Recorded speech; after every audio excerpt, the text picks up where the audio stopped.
Hey guys, welcome to the Trash Picture Show. So yeah, Alien Romulus is just over a week away, and while I was apprehensive when the movie was first announced, little by little I've kind of come around to it. And yeah, I'm cautiously optimistic about this.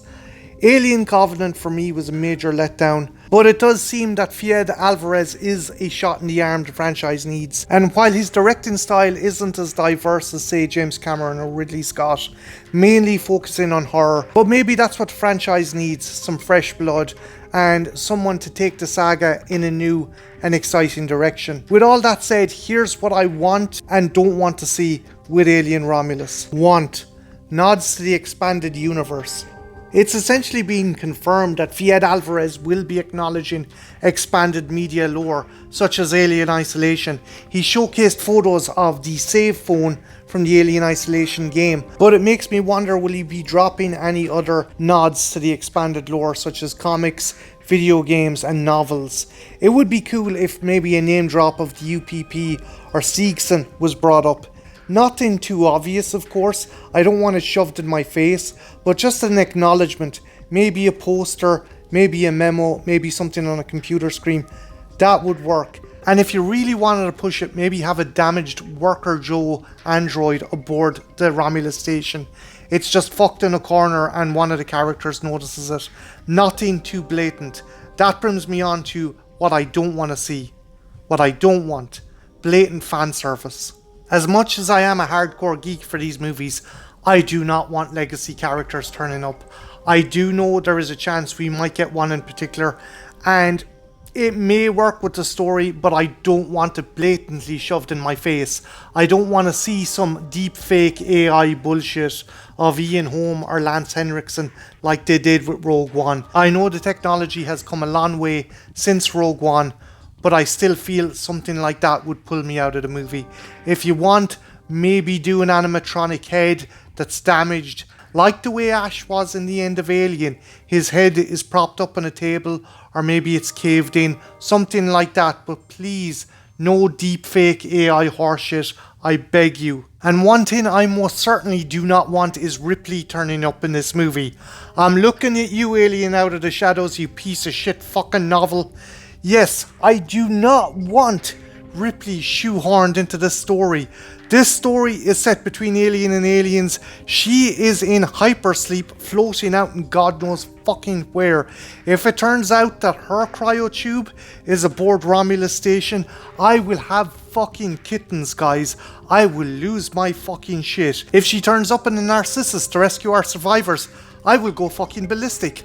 I do not want to see this shit happen that's been happening with a lot of movies lately. Certain franchises find a cheap way to get fans invested by bringing back legacy characters. And at the best of times, this does not work, and it will most certainly not work with this franchise, because like that shit novel Out of the Shadows, it will totally mess up continuity. If Ripley does have an interaction with these characters, there better be a damn good reason she didn't bring it up in the board meeting with those Weyland-Yutani execs. And I don't want some shit that she hit her head and got fucking amnesia or had her mind deleted by Weyland-Yutani. That shit might fly in Revenge of the Sith, but it certainly doesn't work here. Have the protocol droid's mind wiped. What? Want characters I can actually give a shit about. One of the biggest complaints about both Prometheus and Alien Covenant were the characters. These people were dumbasses. You did not care what happened to them, and you were just baffled by their idiocracy throughout the movie. And I can't argue with that. Most of the characters in Covenant I wanted dead. I hated every single one of them, bar Danny McBride for some strange reason. Ironically, a guy known for playing annoying characters was the most likeable in a film filled with annoying characters. But back to the subject at hand. As I stated before, a lot of people were pissed because the characters were so idiotic, and these were supposed to be experts in their field, scientists, archaeologists, etc., and they kept fucking up time and time again. Now, one could argue that Kane was an idiot for putting his face into the facehugger egg, but again, he was essentially a glorified tow truck driver. He was not a scientist, he was not a researcher, So with that said, I'm actually going to give a bit of leeway to these characters. These are the kids of Wildcatters.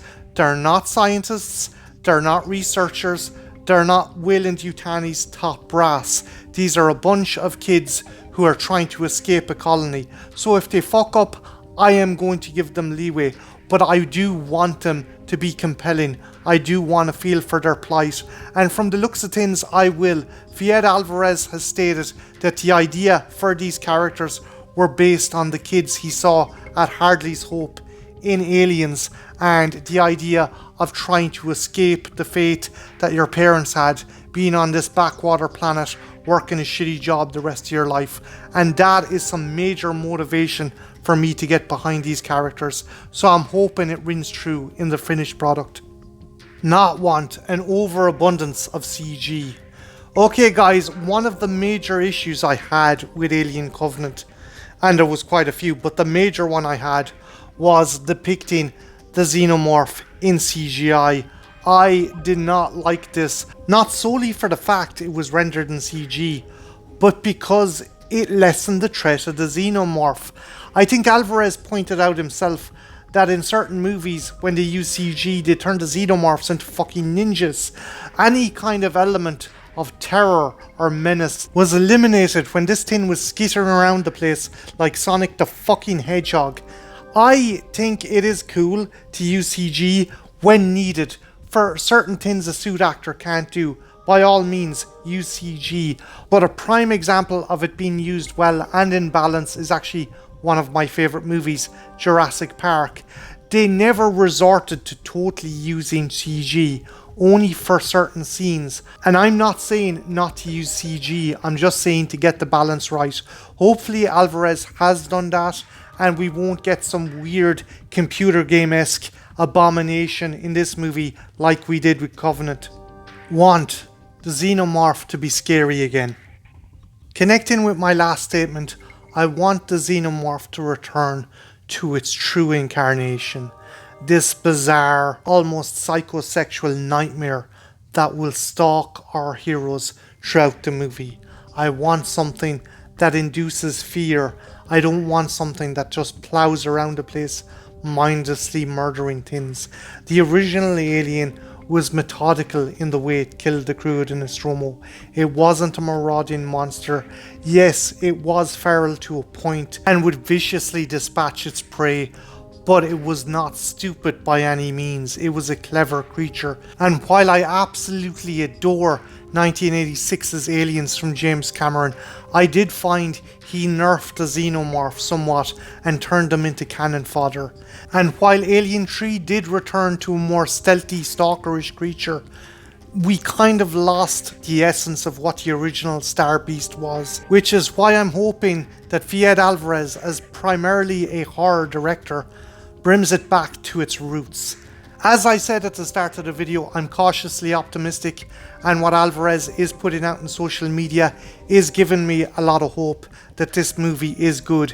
If this is the case, this will probably be a return to form for a genuinely frightening xenomorph that we haven't seen since the video game Alien Isolation. Fingers crossed it's good, guys. And yeah, what are your expectations for the movie? If you have anything that you want to see or don't want to see, let me know in the comments below. My name is Martin, this has been the Trash Picture Show, and yeah, have a good one, take care, bye now.